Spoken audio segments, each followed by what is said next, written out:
power of solitude. As we talked about the very introduction of the show, it's not about isolating yourself.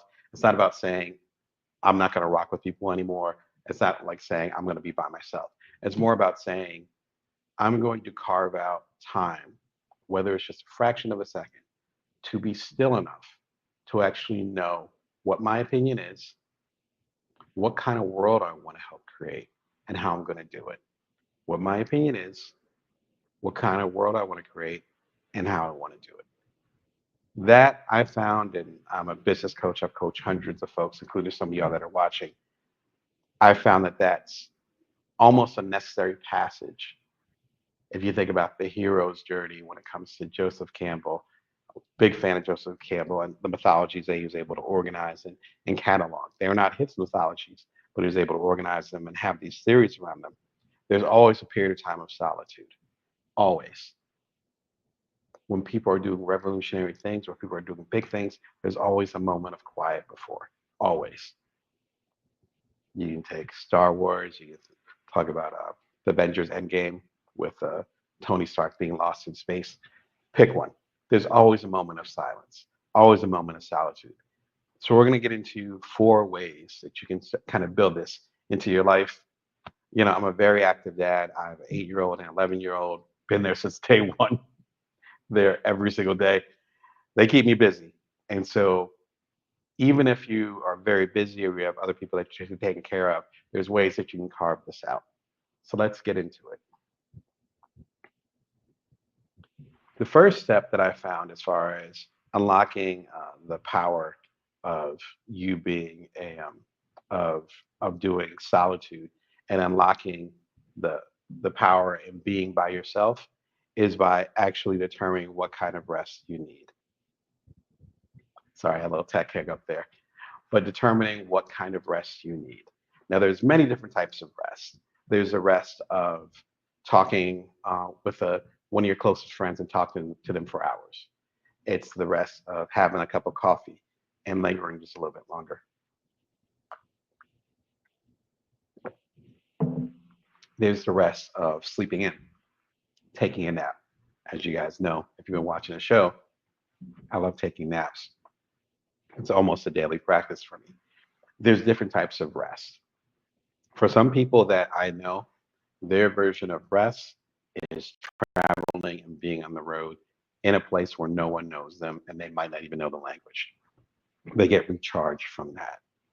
For other people, their rest is having a daily meditation ritual where they're still or they're meditating for 20 minutes, 30 minutes, and that works for them. I have relatives that run marathons. That's a kind of solitary rest for them. What is the thing? What are the things, the practices that allow you to feel like you're back to yourself once you are social again? For me, it's a lot of things that I've mentioned over the past 400 or so episodes of this show. So love taking outside walks, love meditating. I meditate every morning. I love having those long conversations with really good friends, like usually for hours. And I love listening to nature and being still. And of course, playing with my kids, which is a really big thing for me too. Those are the things that I can create my space of solitude around. Even with my kids, it's not me being out in the world, it's not a big crowd, it's not very expensive, it's just me hanging out with my boys. And that in itself kind of serves as solitude because it's solitude within the confines of my nuclear family. I think one of the key things and one of the reasons why we don't get the solitude and stillness that we need is because we don't actually know what restores us. We don't know. When you say, hey, I'm burning out, or hey, I'm really stressed out about this, or hey, yeah, this thing happened with this relationship. I don't know what to do. I'm stressing out. I need to get myself together. What do you do? What's your go to? Feel free to drop them in the chat, but it really is a it really is a broader question. And for the people that I've met over the years, and even some of the people that I've coached, sometimes we don't know. We just know I'm tired. We just know I need to stop. We just know we can't do this anymore. But those aren't actually actions, those are responses. There's nothing you can do about it in the public speaking world or in the business writing world, which I do a lot with both ghostwriting and otherwise. We call those call to actions. What exactly is the call to action? I don't like the position I'm in. Okay, now what? What are you going to do? And sometimes our action is something that, and particularly in our Western world, we consider passive. I'm going to go take a nap. Why are you going to take a nap? Because I know that's the type of rest that I need right now. And when I wake up from my nap, I'm going to be sharper than all hell. That's knowing yourself. So part of the process and part of the reason why I think we have a hard time being still, creating solitude, getting deep rest is because we don't know what actually restores us. So what are the things that restore you? Feel free to put in the chat. Write it down on a piece of paper or in your notepad, in your phone. Doesn't matter to me. But if you don't know that part, determining what kind of rest you need, then it's the rest of it's kind of a moot point. Then what are you going to do? So when you have situations like, again, right here in America, it's a very tense time because there's a really tough competition as far as with the elections and all kinds of feelings bouncing around today. So how are you going to take care of yourself? You should have that on the ready. I'm not trying to judge you, just more because I care about your health. I did almost all of my healthcare, self-care kind of rest things today. And it's like 1 o'clock here in Vegas. And I did most of them. That's not as a flex. It's more like I know what restores me enough to go and have a good conversation with y'all. What are your go-to things? You should have them on the ready. And then the idea of having alone time, making alone time, creating solitude, finding stillness, it won't be as big of a deal. The ideal time to do it is actually when you're not in a place of crisis or stress. It's when you're just thinking, you're just there. Another great time to do it is to recognize when it's happening. I happen to love dogs. And so I know when I go to the local dog park here, and I've made friends over there. So I don't own a dog, but it's kind of like the yacht thing. Like you shouldn't get a yacht, but you should get a friend that has a yacht. So you don't need to do that same type of thing, right? I have my own kids, but I don't have my own dog. And so yeah, so I know that hanging out at that dog park and just hanging out with the pets and all that stuff, that gets me into a vibe. And I just happened to be a place that I walked at. And I was like, you know what? Every time I'm at that park that has little cute dogs there, I feel better. Acknowledgement, bet. Great. Not feeling that great? Have some quiet time with a pet. Done. Add it to the list. So I'd highly recommend you figuring out what exactly is restorative to you.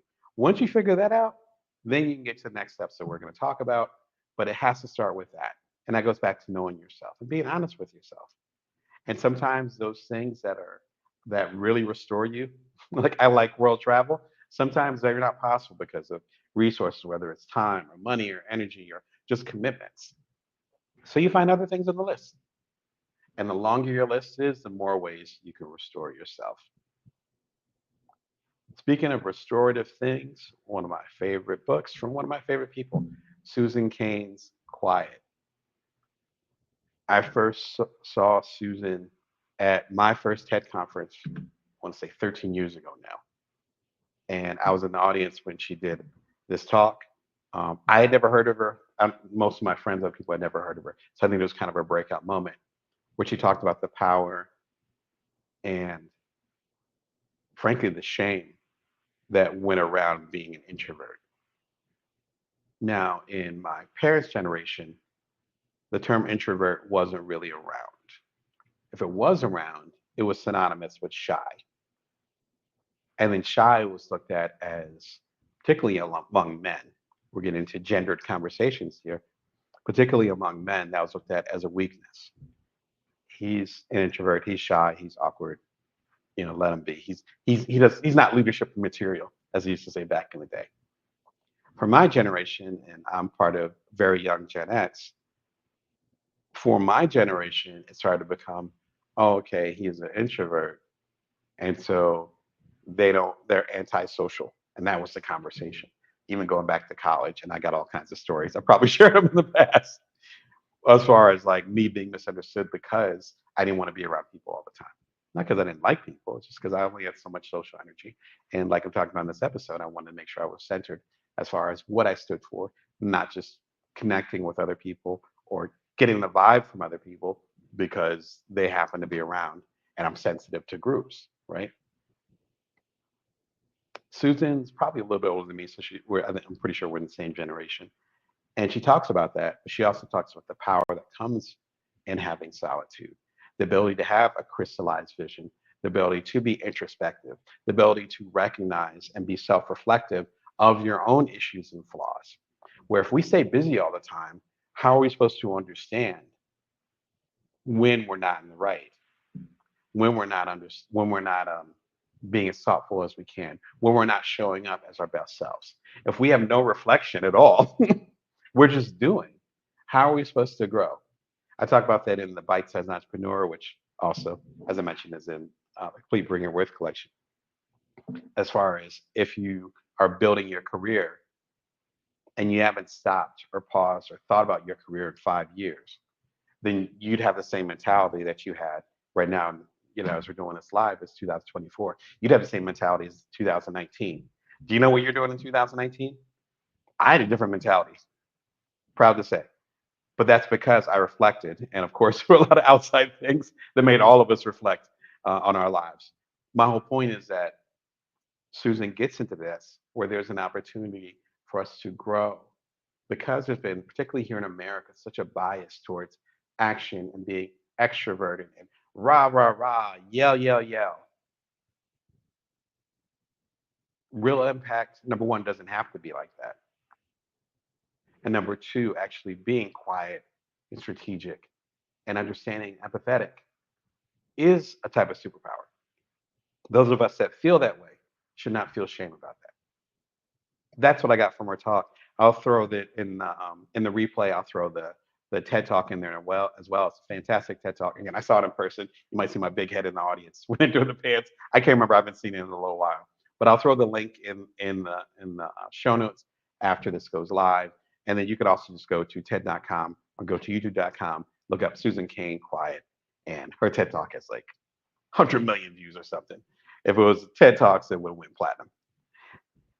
And appropriately enough, I did a live show probably about a year and a half ago, how to lead as an introvert, live Q&A, very similar to the format that we have here. And I talk about how if you're a little bit more reserved as far as socially, or you don't have a social battery, as some people do, there are ways that you can actually show up. You can make an impact in the world. And in fact, you might even be able to have a deeper impact because of that reflection and that thoughtfulness that naturally comes when you're not social all the time. Today, we're talking about unlocking the power of solitude. What kind of rest are you into? What restores you? It's probably better than rest. What restores you? What makes you feel whole again? When you're feeling jacked up, when you're off balance, what gets you back to center? What gets you grounded? I shared some of that earlier in the episode. Let me know in the comments what makes you feel better in that regard. I'm entrepreneurial coach Damon Brown. I'm here to help you as a side hustler, solopreneur, otherwise a non-traditional entrepreneur.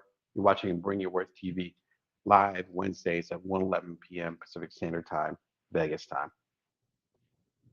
So we're talking about today unlocking the power of solitude. Number one, you want to determine what type of rest or what will restore you to the level that you need to be.